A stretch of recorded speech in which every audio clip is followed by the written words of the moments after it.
तुमच्यापैकीच एक जणीने विचारले की मण्यातल्या गळ्यातल्याची डिझाईन दाखव, तर आज दाखवणार आहे. पण त्याआधी तुम्हाला प्रश्न पडला असेल की एवढ्या सगळ्या डाळी घेऊन काय बनवणार आहे. तर ही बाजार आमटी बनवली होती, जी की एक नंबर लागते.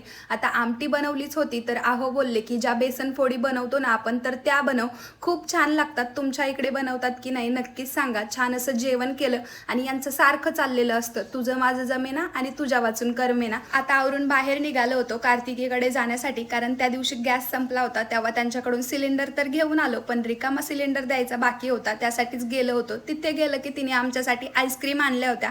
छान आम्ही आईस्क्रीम खात खात गप्पा मारत होतो आणि इथे आलं की गप्पा मारता मारता वेळ कसा जातो ना हेच कळत नाही. आता तुम्हाला गळ्यातल्याची डिझाईन दाखवते. आता हे जे तुम्ही गळ्यातलं बघताय ना, त्याच्या छोटूशा पळ्या आहेत, ज्या की 1.25 ग्रॅमच्या आहेत. आणि त्यानंतर मशीन मधले मणी आहेत, 24 मणी आहेत 2.25 ग्रॅमचे. आणि खूप भारी दिसतं लांबून ही डिझाईन, कारण ते मिनी गंठन सारखं दिसतं, नाजूक असं.